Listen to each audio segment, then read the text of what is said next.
वो गिनती भी भूल चुके थे कि जंगल में भटकते हुए उन्हें कितना समय हो गया है। अब तो खाने पीने का सामान खत्म हुए भी कई दिन बीत चुके थे। दूर दूर तक जहां तलक भी नजर जाती थी बर्फ ही बर्फ नजर आ रही थी।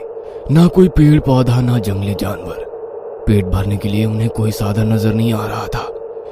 पेट की भूख अब बर्दाश्त से बाहर होती जा रही थी। पैर में चोट लग जाने के कारण 5 लोगों के ग्रुप से जॉर्जिया पीछे छूट गई थी। भूख प्यास से सभी इतने बेहाल थे कि किसी को पता ही नहीं चला कि कब जॉर्जिया ग्रुप से पीछे रह गई। अंधेरी रात में बर्फ के रेगिस्तान में अकेली दर्द से कराती जॉर्जिया को अचानक ही अपने पीछे एक साया सा महसूस हुआ। कौन है वहां? जॉर्जिया ने देखा अंधेरे में कोई नकाबपोश हाथ में चमकता हुआ चाकू लेकर उसकी ओर बढ़ रहा है। इससे पहले कि जॉर्जिया संभल पाती, एक तेज धारदार चाकू ने उसकी गर्दन धड़ से अलग कर दी थी। जॉर्जिया को मारने के बाद जॉन ने उसके शरीर के छोटे छोटे टुकड़े कर दिए और आग जलाकर उन्हें भूनने लगा। कुछ पलों के बाद वो एक जानवर की तरह जॉर्जिया का मांस चबा रहा था। उसके शरीर, मुंह और कपड़े हर जगह खून ही खून दिखाई दे रहा था। भूख ने जॉन को एक दरिंदा बना दिया था। जॉर्जिया को मार के खाने के बाद उसके अंदर इंसानियत खत्म हो चुकी थी। उसके भीतर के जानवर के मुंह में खून लग चुका था। अपनी भूख मिटाने के लिए एक एक करके उसने अपने ही 3 साथियों को मारकर खा लिया था। अब उसके पास चौथा और आखिरी शिकार बचा था, वो था रॉनी। गहरी काली रात थी, क्षितिज चांद में चमक रहा था। बर्फ के ढेर पर निठाल सा बैठा जॉन भूख से बिलबिला रहा था। अचानक ही अपना चाकू उठाकर वो रॉनी की ओर बढ़ पड़ा। चाकू रॉनी के हाथ पर लगा और उसका हाथ कटकर दूर जा गिरा। ये क्या कर रहे हो जॉन? इसका मतलब तुमने ही पूरे ग्रुप को मार डाला है। लेकिन क्यों? मैं पूछता हूं, क्या मिला तुम्हें सबको मारकर? क्या मिला? खाना मिला।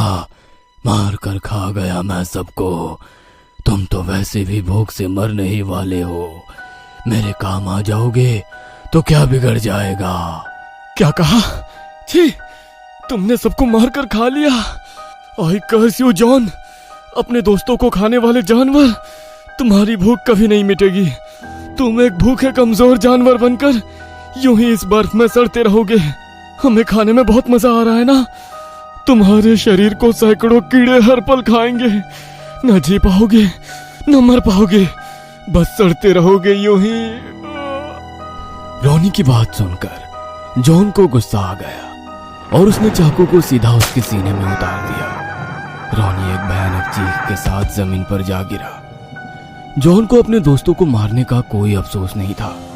जंगली जानवर की तरह उसने रॉनी के शरीर को भी कुछ ही मिनटों में फाड़कर टुकड़े टुकड़े कर दिया था। न जाने ये रॉनी के श्राप का असर था या जॉन के अंदर के जानवर का वहशीपन कि आज जॉन ने मांस को भुने बिना ही यूं ही कच्चा खाना शुरू कर दिया।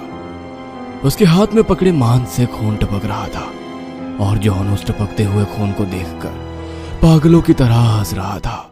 जॉन, छोड़ दो उसे, छोड़ दो, छोड़ दो। शुभ की चीख सुनकर उसके दोस्त प्रशांत ने उसे झिंझोर कर उठाया। अबे उठ जा, कॉलेज नहीं जाना क्या? किस जॉन को बुला रहा था बे? अरे यार, आजकल मैं इंग्लिश नॉवेल द कैनिबल पढ़ रहा हूँ। उसमें ऐसी ऐसी चीज है कि मेरा दिमाग ही हिल गया है। लगता है अब तो सपने में भी मुझे वही सब दिखाई दे रहा है। अबे कम पढ़ा कर इंग्लिश नॉवेल। और ये कैनिबल जैसा कुछ नहीं होता। कोई अपने ही दोस्तों को मारकर खा सकता है क्या? इट इज टोटली फुलिश यार, फैंटेसी है यार। बस पढ़ और एंजॉय कर, ज्यादा सीरियस मत ले। चलो ना यार, अपन लोग मिलकर हिमाचल में नाइट आउट करते हैं। भाई अगर सच में कोई कैनिबल आ गया तो हम चारों मिलकर उसे खा जाएंगे। हम किसी कैनिबल से कम है क्या? शुभ की बात सुनकर सारे दोस्त हंसने लगते हैं। अगले ही सप्ताह में शुभ का जन्मदिन था। उन चारों ने शुभ का जन्मदिन हिमाचल के रोहतांग के पास बने घने जंगल में मनाने का प्लान बनाया। सभी जरूरी चीजें गाड़ी में रखकर वे चारों कैंपिंग के लिए निकल गए। जनवरी का महीना था, बर्फीली हवाएं चल रही थी। उन चारों ने आग जलाई और उसके पास घेरा बनाकर बैठ गए। सबसे पहले उन्होंने साथ में लाया हुआ चिकन आग में भूना और फिर बियर पीने लगे। रात के तकरीबन 11 बजे उन्होंने केक काटा और फिर वे आग के पास बैठे काफी देर तक गप्पे लड़ाते रहे। बाहर बढ़ती ठंड अब बर्दाश्त से बाहर हो रही थी। हाथ पैर सुन्न हो रहे हैं यार, चलो अब टेंट में चलते हैं। रात के 11 बजे के करीब वे चारों टेंट में आकर सो गए थे। शुभ और कुणाल एक टेंट में थे और प्रशांत और ऋषभ अलग टेंट में। गहरी नींद में शुभ को एहसास हुआ जैसे कोई भारी भरकम सी चीज जमीन पर रगड़ रही हो। उसने धीरे से आंख खोली तो उसे अपने टेंट के बाहर कोई आकृति हिलती हुई दिखाई दी। कुणाल उठ यार, देख कुछ है हमारे टेंट के बाहर। अरे यार प्रशांत होगा, वही है भटकती आत्मा, उसे नींद नहीं आ रही होगी। नहीं यार, कुछ और ही है, बाहर से बहुत गंदी बदबू आ रही है यार। शिट, हमने फॉरेस्ट डिपार्टमेंट से परमिशन नहीं ली थी, उन्हें पता तो नहीं चल गया हमारे कैंप का। इतना कहकर कुणाल टेंट से बाहर निकल कर आया। शुभ यार कोई भी नहीं है यहाँ, तो कोई जंगली जानवर रहा होगा, भाग गया लगता है, चलो सो जाते हैं। टेंट की तरफ लौटते हुए शुभ ने देखा बर्फ में नीचे लगभग 1.5 फीट लंबे पैरों के निशान बने हुए थे। वो कुछ समझ नहीं पा रहा था। कुणाल और शिव वापस अपने टेंट में आकर लेट जाते हैं। कुछ देर बीतने के बाद प्रशांत की आंख खुलती है। ऋषभ तू टेंट में ही रहना, लगता है कोई जानवर है आसपास, मैं देखता हूँ। अपनी पिस्टल संभालता हुआ प्रशांत टेंट से बाहर आ गया। बाहर आकर उसने देखा कोई आकृति तेजी से टेंट से दूसरी तरफ भाग रही है। कौन है, कौन है वहां, रुक जाओ। प्रशांत की आवाज सुनकर शुभ भी अपने टेंट से बाहर निकल आया। सामने देखा तो ऋषभ भी परेशान सा खड़ा नजर आया। क्या हुआ ऋषभ, कहाँ है प्रशांत? यार पता नहीं, कुछ था वहाँ, कुछ 10-12 फीट ऊंचा उस तरफ भागा तो प्रशांत भी उसके पीछे पीछे दौड़ गया। भाई मुझे तो डर लग रहा है। डर क्यों रहा है यार, जानवर आग के पास नहीं आते, चल आग जलाते हैं। भाई जानवर नहीं था वो, कोई जानवर 12 फीट होता है क्या? 2 पैर पर चलने वाला 12 फीट का कोई राक्षस था वो। तेरी उतरी नहीं है क्या? मैं सच बोल रहा हूँ यार, कुछ है वहाँ। यार प्रशांत कहाँ गया अब, यहाँ अकेला रहना सेफ नहीं है। अच्छा चल दोनों साथ में चलते हैं। मैं नहीं आ रहा यार, मुझे बहुत डर लग रहा है, मैं अपने टेंट में ही रहूंगा। भाई पहले प्रशांत को ढूंढते हैं फिर निकलते हैं यहाँ से। प्रशांत, प्रशांत तू है कहाँ यार, प्रशांत। शुभ प्रशांत को आवाज लगाता हुआ जंगल में आगे बढ़ रहा था। तभी उसे एक पेड़ के पीछे प्रशांत दिखाई देता है। कहाँ चला गया था यार, तूने तो जान निकाल दी। प्रशांत शुभ को इशारे से एक तरफ उंगली दिखाकर चुप रहने को कहता है। शुभ जैसे ही पलटकर देखता है उसके पांव के नीचे से जमीन निकल जाती है। ऋषभ के ठीक सामने एक पेड़ जितनी लंबाई का कोई जीव खड़ा था। उसका शरीर गंदा और बदबूदार था, शरीर जैसे हड्डियों का ढांचा था। जगह जगह शरीर का मांस सड़ रहा था और सैकड़ों कीड़े उसके शरीर पर रेंग रहे थे। उसकी आंखें किसी बल्ब की तरह चमक रही थी और वो खड़ा किसी जानवर की तरह गुर्रा रहा था। उसे देखकर ऋषभ लड़खड़ाकर नीचे गिर पड़ता है। ये क्या है, कोई बचाओ, बचाओ मुझे। ऋषभ इससे पहले कुछ कह पाता उस जीव ने ऋषभ की आंखें नोच कर बाहर निकाल ली थी। ऋषभ जमीन पर पड़ा छटपटा रहा था। प्रशांत शूट दिस डेमन, शूट। प्रशांत ने जैसे ही पिस्टल उसकी तरफ घुमाई वह बिजली की तरह प्रशांत पर टूट पड़ा। प्रशांत के हाथ से छूटकर रिवॉल्वर जा गिरी। शुभ ने वो रिवॉल्वर उठाई और पूरी ताकत से भागने लगा। वेंडिगो, ये वेंडिगो है। हाँ बिल्कुल वैसा ही जैसा था कैनिबल में पढ़ा था। मतलब वेंडिगो कोई कल्पना नहीं है, ये अब किसी को नहीं छोड़ेगा। उधर वेंडिगो प्रशांत पर टूट पड़ा। उसने सबसे पहले उसके गर्दन पर अपने लंबे दांत गड़ाए और उसके कंधे का मांस नोच लिया। आंखों में हैवानियत भरकर उसने प्रशांत पर अगला वार किया और उसके सीने को बीच से चीर दिया। उसके सीने में हाथ डालकर वह मजे से मांस खा रहा था। वेंडिगो ने अपने नाखूनों और भेड़िए जैसे दांतों से बड़ी आसानी से प्रशांत के शरीर के टुकड़े कर दिए। जी भरकर प्रशांत को खा लेने के बाद वह ऋषभ की ओर बढ़ गया। ऋषभ अभी भी जीवित था और दर्द से करा रहा था। वेंडिगो ने अपने नाखूनों से उसका पेट चीर दिया। ऋषभ की चीखें सीने को छलनी कर रही थी। इन चीखों को सुनकर शुभ का चेहरा डर से सफेद पड़ गया था। दौड़ते हुए उसे अपना अंत सामने दिखाई दे रहा था। जितनी देर तक वेंडिगो प्रशांत और ऋषभ को खाता रहा उतने समय में शुभ टेंट तक पहुंच गया था।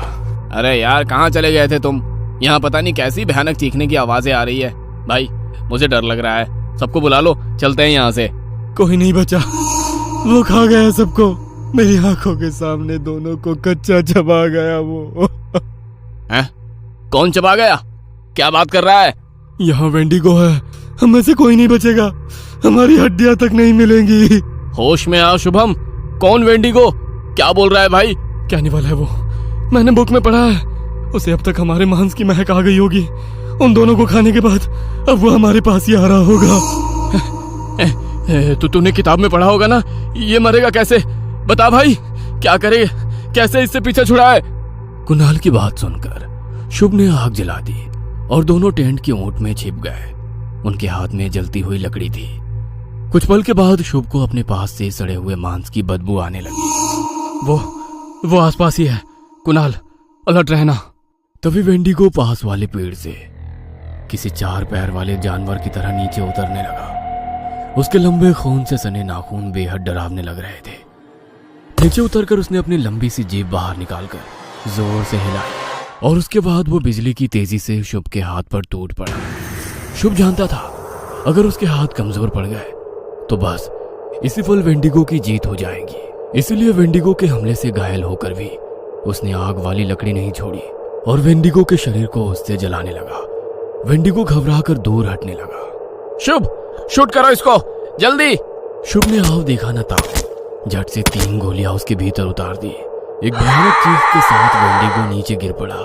उसी पल कुणाल और शुभ ने अपनी लकड़ियों से उसके लकड़ी के सिंगों को आग लगा दी। वेंडिगो चीखते हुए जलकर राख हो गया था। कुणाल, इससे पहले कि कोई और मुसीबत आए, चलो यहाँ से। दोनों गाड़ी से जंगल के बाहर निकल रहे होते हैं। तभी